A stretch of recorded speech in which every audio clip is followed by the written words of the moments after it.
Star Wars 7x7 episode 1760. Today, I'm opening up the Patreon Q&A mailbag to talk about Star Wars movie rankings and favorite non-Star Wars movies, Avengers Endgame, which, don't worry, no spoilers, and also I want to flag one last thing that we haven't talked about in relation to the Rise of Skywalker teaser. Let's go!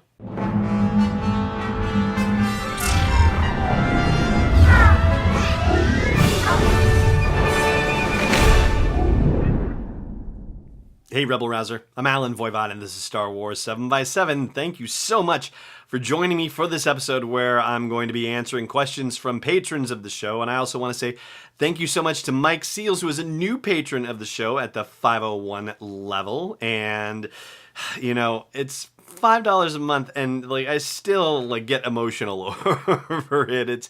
It's really a wonderful, beautiful thing. I'm so grateful for the support. And so thank you very much, Mike. And for anybody else who's not yet a patron of the show, I hope you'll consider supporting the work I'm doing here. The show is always going to be free, whether you subscribe to it on your favorite podcatcher app or on YouTube or Facebook or whatever. But if you think it's worth a tip in the tip jar, a cup of coffee every month or something like that, then I hope you'll consider supporting me at patreon.com/SW7x7.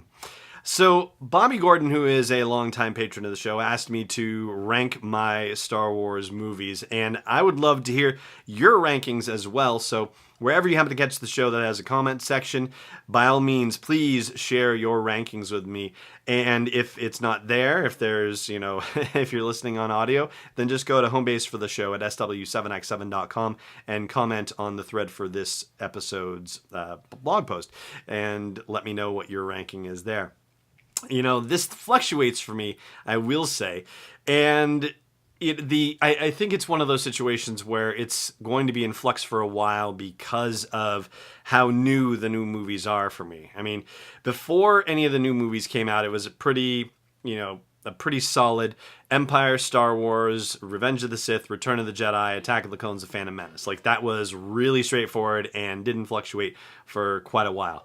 Now, with the new movies, I will say that of all of them, Rogue One actually is the one that has made the biggest impact on me, I would say. And now I'm going Empire, Star Wars, and Rogue One as my third favorite of the movies.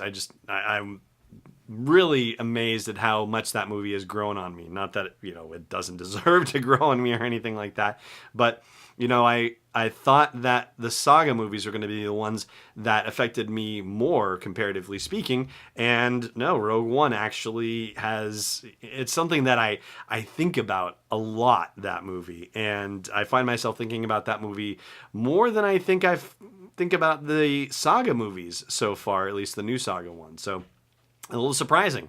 I will say that the bottom third, roughly, is mostly the same. Attack of the Clones and Phantom Menace are actually 8 and 9, and Solo is in 10th place for me right now. But, I wouldn't necessarily say that's a knock on Solo because I enjoyed the movie. It's a fun ride, and I think it really speaks more to the fact that it's just the latest movie and it hasn't had time to grow on me. So I think that there is a good chance that it's going to start jockeying up the ranks for me.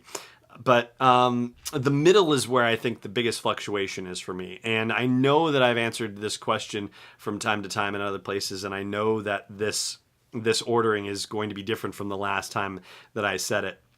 But I will say that I think that right now for me, 4, 5, 6, and 7 are The Force Awakens, Return of the Jedi, Revenge of the Sith, and The Last Jedi. And the reason why is because just The Force Awakens really rebooted everything for me very well. And yes, I've talked on the show about the fact that there's a lot of it that echoes the story beats of Star Wars. That's absolutely without question. But overall, the movie really worked for me. And whereas, Return of the Jedi, there's a lot that works for me and a lot that I, feel like is a bit slow. But, compared to, say, Revenge of the Sith, there's nothing in Revenge of the Sith that moves me the way that I am moved the moment that Luke gives R2 the little salute while he's standing on the diving board off of that skiff, and R2 opens up his dome and shoots out the lightsaber, and the fanfare from John Williams comes up. Like, there's nothing in Revenge of the Sith that gives me that same kind of emotional punch, and so that's why it beats out Revenge of the Sith. And then, Revenge of the Sith beats The Last Jedi for me because that's the story that we had waited, for people who actually grew up with the original trilogy. We waited a long time to finally see the story of Obi-Wan and Anakin depicted on screen, like how everything went south with them.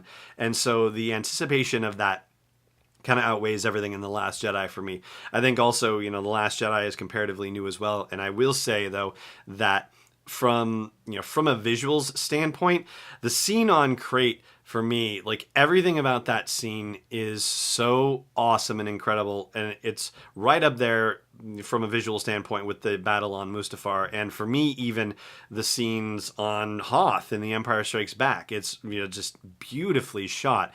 And so yeah, that's going to be my ranking. Empire, Star Wars, Rogue One, The Force Awakens, Revenge of the Sith, Return of the Jedi, Revenge of the Sith, The Last Jedi, Attack of the Clones, Phantom Menace, and Solo. Yeah, that's it.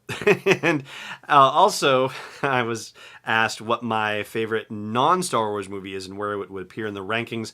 And I would say that it has to be Inception. Over the last 10 years, it's a movie that I think about the most. That's a non-Star Wars movie.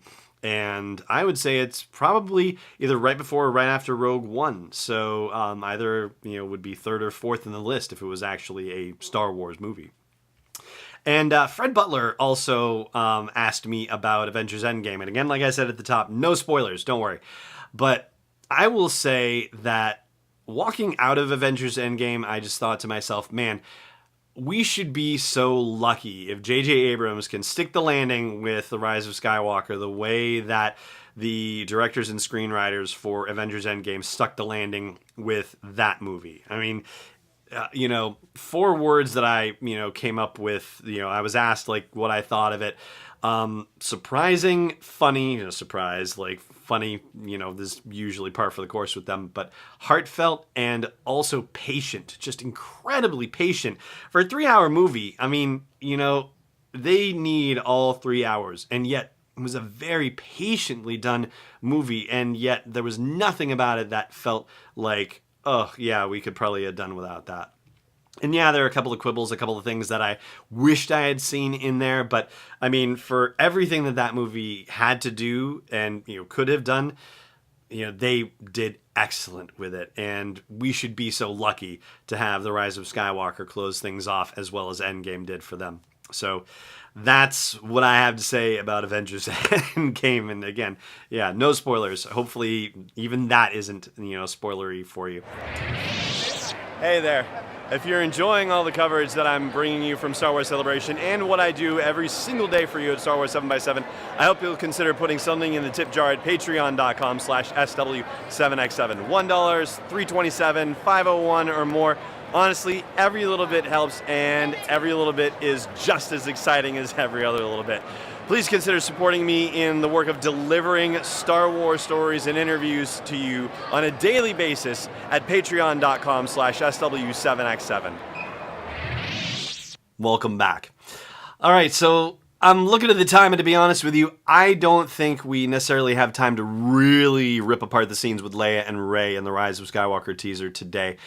Except to say that there's a lot of conflicting information in even just those 3 quick flashes that we get in there. And so I'm going to fully dive into it on tomorrow's episode. In tomorrow's episode, I'm also going to do the initial review of Dooku: Jedi Lost, which is the brand new audio-only story from Penguin Random House Audio and Lucasfilm.